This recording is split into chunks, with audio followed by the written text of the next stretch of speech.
15절 말씀.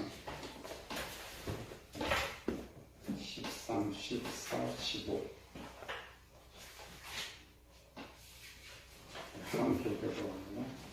우리가 다 하나님의 아들을 믿는 것과 하나님의 하나가 되어 온전한 사람을 이루어 그리스도의 장성한 분량이 충만한 데까지 이르리니, 이는 우리가 이제부터 어린아이가 되지 아니하여 사람의 속임수와 간사한 유혹에 빠져 온갖 교훈의 풍조에 밀려 요동하지 않게 하려 함이라. 오직 사랑 안에서 참된 것을 하여 범사에 그에게까지 자랄지라. 그는 원인이 곧 그리스도라.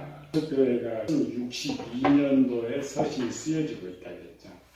에베소 교회가 언제 설립됐는지는 기록이 없어요. 60년대, 30년대 예수님께서 하나님 올라가신 때니까. 그래서 이때부터 에베소 교회가 15년이나 20년 전 정도 이렇게 보면 되는 거예요. 그러니까 기독교가 전파한 지 30년이 흐르면서 교회들이 많이 늘어나고, 교회도 벌써 이제 바울 에베소 교회가 쓰일 때마다 교회가 새수 좀 많이 이렇게 생겼죠. 근데 이제 교인이 늘어나면서 이제 문제가 있는, 교인은 뭐 하루 3,000명하고 5,000명 막 믿음의 문제가 늘어났는데 가르치는 사람은 없었어요. 뭐 그 당시에 학교도 없었고, 또 12명의 사도들로 가르칠 수 있는 그런 시간이 없었죠. 또 하나 문제는 이제 교회가 오래되니까 초신자도 생기고 10년 있는 사람도 생기고, 이렇게 보니까 이제 그때 양육의 문제도 생겼던 거죠. 예수님 올라가실 때 초기에는 그냥 전도만 이렇게 힘썼으니까 내용이 간단했어요. 예수님 믿으라, 예수님 누구냐, 예수님 믿으면 무슨 좋은 일이 있느냐. 그래서 이제 사도행전 같은 거 간단히 썼죠. 베드로가 예수 이름으로 세례를 받고 성령을 선물로 받아라. 사도행전은 주 예수 믿으라, 그냥 너와 내 집이 구원을 얻으리라. 이게 이제 초대교회 이제 그 정도만 하고 이제 성도들 믿고 이렇게 살았는데, 그 성도들이 이제 성장한단 말이죠. 또 이제 교회 지도자가 되는 거예요. 그리고 이제 가르침이 달라야 되는 거예요. 오늘 한국교회도 마찬가지죠. 교회는 이제 목사와 똑같이 성도들이 성장해요. 목사가 성장한 만큼 이제 성도들이 성장하는데, 근데 목사들이 한국교회 성장을 하지 않아요. 항상 머물러 있는 것 같아요. 그래서 이제 나홀로 교회들이 벌써 100만 명이 넘는다. 이 말은 뭐냐면, 성도들 이제 기도하고 영적으로 성장하고 깨닫고 많은 거 배우는데, 일반 성도들은 그냥 그 교회만 머무르는 게 아니죠. 방송 보고 배우고, 집회 가고 배우고 하는데, 목사는 항상 그 수준. 성도가 오히려 크죠? 근데 떠나가 버려요. 초대교회는 그런 문제가 생긴 거예요. 사람은 잘하는데 가르치는 사람이 없다. 우리나라 대표적인 1900년도 대표적인 목사 한 분이 이제 최권능 목사라고 해서 이름 최봉석인데, 1903년 때니까 우리나라 이제 일제시 초기죠. 초기 때에 34살에 꿈을 꿨어요. 무슨 꿈을 꿨느냐? 하늘에서 불벼락이 떨어져가지고 죽는 꿈을 꿨어요. 꿈에. 그래 깜짝 놀라가지고 이러면 안 되겠다. 그래가지고 이제 평신도로 전도를 나가는데 배운 곳이 없잖아요. 딱 하나만 썼어요.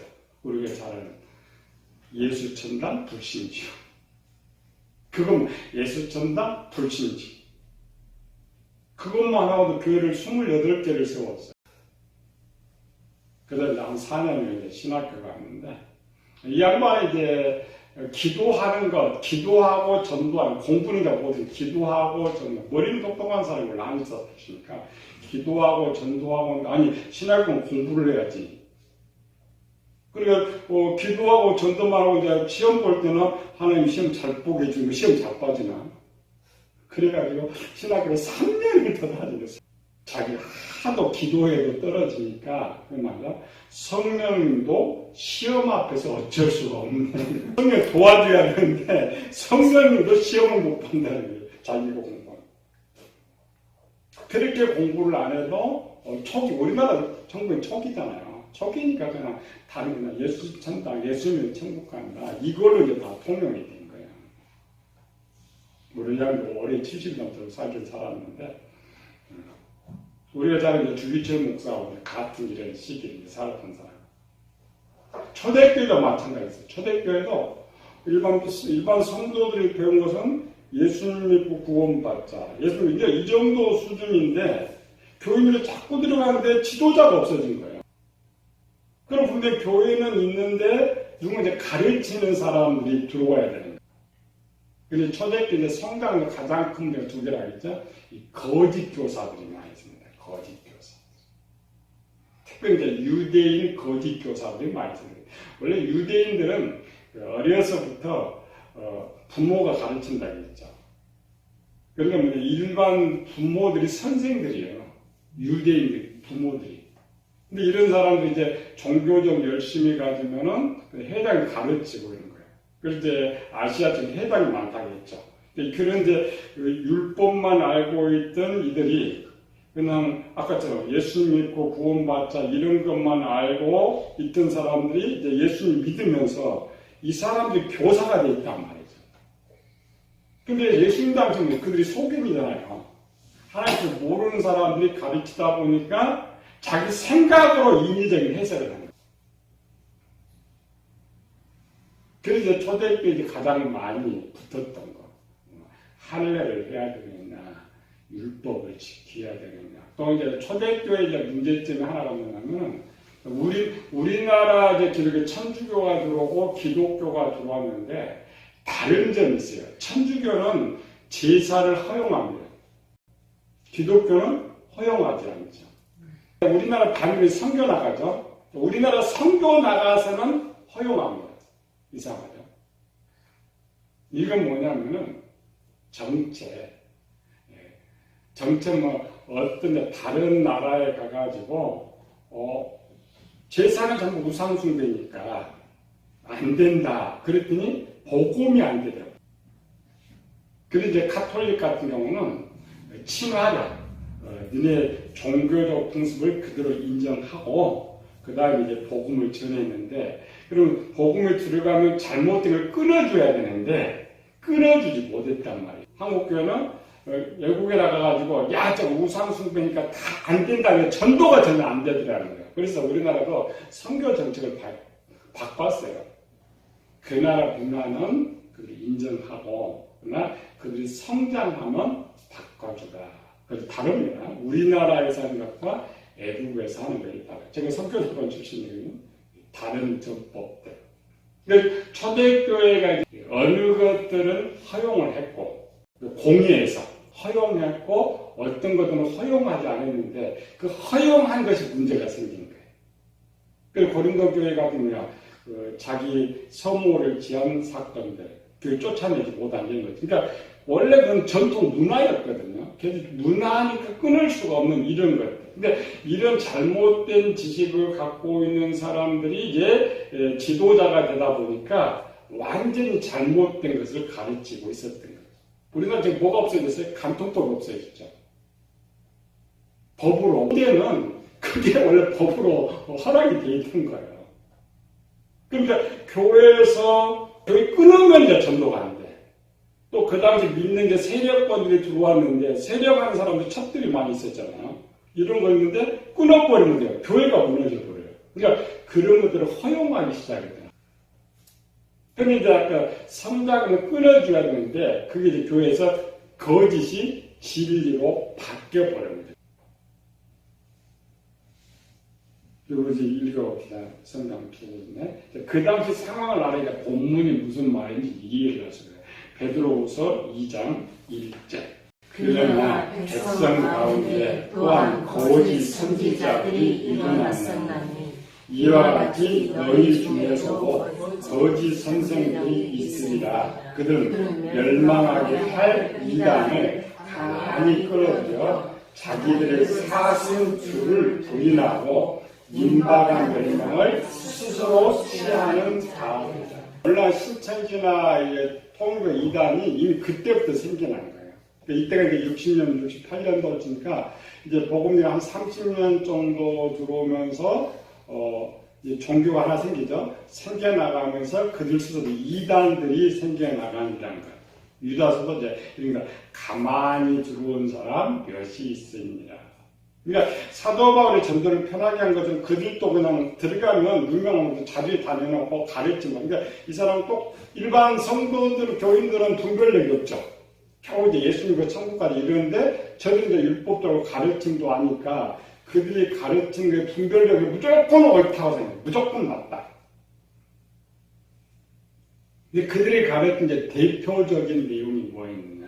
여기 지금 나왔죠. 보가모 교회와 두하드라 교회.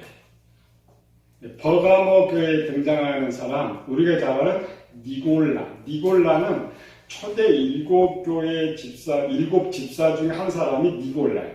성령과 지혜가 충만한. 그런데 이제 요한계시록은 95년 됐을 가 있다 했죠. 그러니까 이때까지 니골라가 살았느냐 이거는 이제 기록이 없어요. 근데 이제 30년에서 한 60년 정도 흘렀으니까 아마 죽었다고 하는 거죠. 근데 니골라가 집사 때 가르치는 그 교훈이 이 95년도까지 이어지고 있는 거예요. 그러니까 최초 이단을 만드는 그 니골라. 그러니까 니골라에게 배워왔던 사람 아까처럼 이제 이단들이 막 등장하고 거짓 교사가 등장하고 이렇게 생기는 거예요. 그럼 니골라가 뭘 가르쳤느냐? 성경은 사도행전에 없어요. 근데 요한계시록에 있어요. 니골라가 가르쳤던 내용. 하고 봅시다. 요한계시록 2장 12절, 14절, 15절. 보가모 교회의 사자의 편지를 그리고 자 보가모 교회에 보냈어요. 14, 15절. 그러나 내게 두 가지 책망할 것이 있나니 거기 내게 발람의 교훈을 지키는 자들이 있도다. 발람이 발락을 가르쳐 이스라엘 자손 앞에 걸림돌을 놓아 우상의 제물을 먹게 하였고 또 행음하게 하였느니라. 이와 같이 내게도 니골라 당의 교훈을 지키는 자들이 있도다. 발람 거는 이스라엘을 알고 있죠. 가나안 땅에 들어가기 전에 발람 사건을 상기시켜. 그러니까 그 발람이 가르쳤던 그 내용을 지금 니골라가 가르쳤다는 거죠. 초대교회.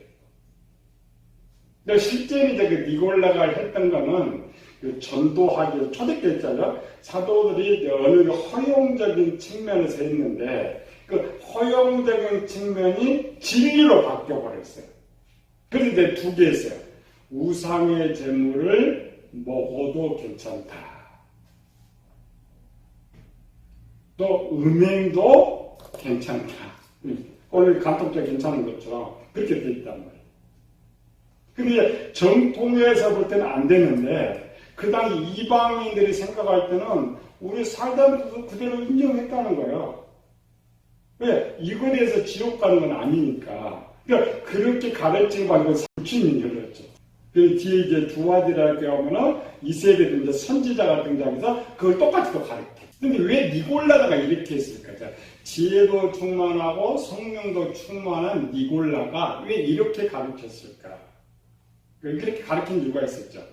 니골라는 집사인데 니골라는 정통 교육 받지 않았어요. 예수 따라 받지도 않고 사도들의 교육도 받지 않았는데 그런데 똑똑하고 지혜가 충만하니까 가르치는 사람으로 선택된 것이 아니라 봉사. 무슨 봉사예요? 구제하는 데 쓸 수 있도록. 그런데 똑똑하다 보니까 똑같이 스데반도 전도하고 설교 잘하지, 빌립도 설교 잘하니까 니골라도 자기가 이제 가르치기 시작한 거야. 가르쳤는데 잘 배워서 가르치면 괜찮은데 자기 생각으로 끄집어내서 가르치네. 끄집어내서 자기 한 번에 뱉어놓으면 주소도 않고 못하죠. 반복적으로 하다 보니까 니골라 따르는 무리들 거짓이 진짜가 돼버려요. 거짓 교사들이 생겨나요. 니골라뿐만 아니라 아까 유대 선생들 딱 있죠. 유대 선생 가르침도 받는 사람들 이런 사람이 전부 잘못 선생을 만나서 잘못된 게 자꾸 전해지니까 그런 문제가 이제 많이 생겼는데, 이미 이제 한 20년, 30년 교회가 성장하다 보니까 이런 이제 교사들이 많이 불어났단 말이에요. 그런데 이제 교회는 감당하지 못해. 왜? 전통 뭐 사도해봐야 사도는 자꾸 이제 순교에 죽어가고 가르치는 사람 없어져 버리고. 근데 그들이 이제 정통들을 서는 것들. 다행히 이제 에베소 교회에 주라는 소원이 서면서 그래도 이제 좀 체계적으로 감을 파송을 했지만 교회가 원체 많다 보니까 감당하지 않았다. 그래서 오늘 본문의 14절이죠. 그래서 이는 우리가 이제부터 어린 나이같이 되지 아니하며 사람의 속임수와 감사한 유혹에 빠져 온갖 교훈의 풍조에 밀려 요동하지 않게 하려 합니다. 무슨 말인지 얘기가 이해됐죠? 잘못된 가르침을 했는데 에베소 교회 지금 상당히 청년 정도 수준이라고 했죠. 에베소 교회는 이제 이 정도 돼 있는데 에베소 교회에다가 편지를 보내는데 당신은 에베소 교회만 있는 건 아니에요. 고린도께서 보내는 편지가 고린도 교회만 있는 것이 아니고 그 당시는 편지가 헤라 명식이요. 필사해가지고 옆에 교회, 옆에 그 교회. 그러니까 우리는 에베소 교회 보낸 편지다 이렇게 생각은 아니고 이 편지는 모든 보편적인 교회가 있고 있다. 청년 장년에 대한데 아직도 에베소 교회에 어떤 사람이요? 어린 나이와 같은 교인들이 있었고 또 에베소 교회도 여전히 이제 순례 교사들이 있으니까 누가 이렇게 말하면 이렇게 넘어가고 저렇게 말하면 저렇게 넘어가. 근데 이제 교인들 분별이야. 분별. 교인들뿐 아니라 목사도 분별하지 뭐. 영의 생각이 두 개죠. 영의 생각, 육신의 생각. 마음은 뭐야? 성과. 육체가 성령의 열매, 육체의 열매. 생명이 죽은 생명, 산 생명 두 개잖아요. 그런데 뭐 어떻게 그런 것이 나올 수가 있나요? 아니, 가장 기본적인 것인데 그거 이야기했는데 그게 머리에 안 들어오는 거예요. 목사 중에 그렇게 뭐 어떻게 흔히 말해요. 성경이 있는데 하나만 알아도 지금 성경에서 영의 생각 하나 따로 육신의 생각 따로 하고 마음이 따로 하나인데 붙여놔버렸죠? 원래 붙여서 해야 되는데 그러니까 목사님 그렇게 하면은 이단식이 걸리는 건 아니니까 그렇게 해석할 수 있으니까 나도 놀래지. 근데 똑같이 들은 한 사람은 목사님 그렇게 풀어보면 너무나 재밌어요. 똑같이 처음 들어본 사람인데 한쪽은 재밌고 한쪽은 그렇게 성경 본다는 자체를 생각을 못하는 거예요. 그러면은 거기에 밑에 있는 교인들이 얼마나 하고 있어요? 초대교회는 더 있다. 우리 일반 교인들, 에베소 교회는 사도 바울이 어린 나이와 같이 되지 않냐고, 그럼 어린 나이가 올라간 거예요. 사도 베드로는 2절에 보면 갓난아이와 같이 순전하고 신령한 것을 사모하라. 자, 베드로서서는 보편적입니다. 어떤 지역이 아니고 모든 제대장이 모든 교회에게 보편적으로 보내는데 베드로가 바라보는 저들의 수준은 갓난아이 수준입니다. 갓난아이 더 큰일 나죠. 갓난아이는 뭐예요? 그냥 분별이 안 돼. 그냥 말은 100% 그대로. 이게 한국교회. 베드로가 쓰는 것은 막 지금 요즘 많아지니까 수준이 갓난아이. 자, 고린도 교회는 고린도서를 쓸 때는 52년도에 개척을 해가지고 56년, 7년도에 쓴다고 했죠. 그러면 고린도교회 생성된 지가 얼마 됐어요? 한 4년, 5년 정도 됐죠. 그러니까 4년, 5년 정도 됐을 때 바울이 말하는 고린도교회 어디? 어린 나이. 고린도 3장 1절이죠. 내가 신령한 자의 대함과 같이 할 수 없어. 여기 신령한 자라는 것은 청년 이상으로 볼 수 없고 아이도 아니고 너희 수준은 뭐야? 어린 아이 수준이다. 본질이 달라요. 베드로는 갓난아이 수준, 고린도는 어린아이 수준, 에베소 때는 어린아이에서 조금 높은 수준. 그 이유 썼어요. 그럼 갓난아이는 뭐냐? 수준. 어린아이는 뭐냐? 아이들은 뭐냐? 이거 베드로가 썼던 거예요. 갓난아이가 썼어요. 악독과 모든 기만과 외식과 시기와 모든 비방하는 말을 버리고, 그러니까 그런 것이 가득 찬 사람은 수준이 뭐라고요? 갓난아이 수준. 고린도교회 어린아이 수준은 뭐예요? 이 지네가 좀 알고 은사 좀 있다 했으면 파벌 일으키는 것. 그렇죠? 분쟁, 시기. 근데 에베소교는 그런 게 없어요. 어린아이 같은 것도 없고 분쟁과 이런 시기도 없고. 그런데 문제는 뭐냐면 흔들린다. 근데 이제 바울이 쓰는 것은 이런 거예요. 지금 너희가 이렇게 에베소 교회는 청년, 장년 정도 돼야 되는데 이게 이제 갓난아이에서 바로 어디 아이들 수준에 머무르고 있다. 아이들. 그러니까 갓난아이나 어린아이는 조금만 바람이 불면 흔들리죠. 또 누가 훌륭한 사람 말하면 100% 그런 사람한테 지금 본문에 뭐라 그러냐. 이게 중간 삽입고요. 13절과 15절에 삽입고. 그러니까 왜 지금 13절, 15절을 말하고 있느냐. 14절 때문에. 자꾸 흔들리고, 자꾸 이렇게 말하면 저렇게 흔들리고, 저렇게 말하면 저렇게 흔들리고 하는데, 바울은 지금 그 교인들이 어떻게 되기를 원한다고? 4장 13절에 우리가 하나님의 아들 믿는 것과 아는 일에 하나가 되어 온전한 사람이 이루어 그러면 장성한 사람이 되기를 원해서 쓰고 있는 거예요. 그런데 에베소 교회는 뭐예요? 지금 바울이 바라보는 에베소 교회 수준은 아이 수준입니다. 아이 수준 같은 사람들을 청년 장년의 수준으로 만드는 성장시키는 것을 에베소서가 쓰고 있다는 거예요. 우리는 지금까지죠.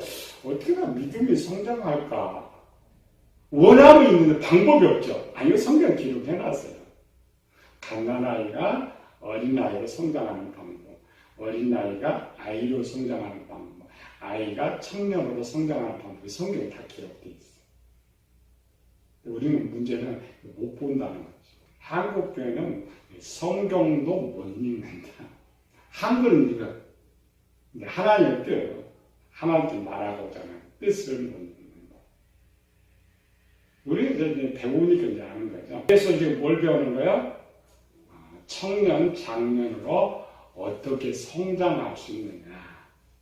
지금 사장의 주장은 충성된 자죠. 하나의 쓰임 받는 충성된 자는 청년, 장년이 돼야 되는데 현재 내 상태를 가르쳐주고 어떻게 하면 성장할 수 있느냐? 그게 에베소서예요. 우리가 뭘 배우는 거 정확히 알아야 되는 거예요. 그래서 장성, 물론 충만한데 15절입니다. 오직 사랑 안에서 참된 것을 하여 몸사에 그에게까지 자랄지라. 그는 머리니 곧 그리스도라. 자, 13절은 목표고 14절은 현재 상태. 아이 상태, 15절은 아이를 장성한 사람으로 만드는 방법이 거기 있습니다. 다음 주도 배우겠지만 방법. 우리 지금까지 뭐예요? 만약 참 한국교회가 뭐냐면 교인들이 그냥 설교 듣고 그냥 재밌는 은혜 받는 데만 우리는 처해있었단 말이죠. 아니고 교육. 물론 이제 주일날 예배는 공적 예배니까 드리는 예배지만 수요는 공부잖아요. 공부 뭐야? 배우는 거. 배워서 그대로 성장해 나가. 그래서 수요는 성경 공부예요. 성경 공부인데 성경 풀이가 아니라 내가 성장하는 방법을 아는 거. 그게 제일 잘 써놓은 것이 에베소니까.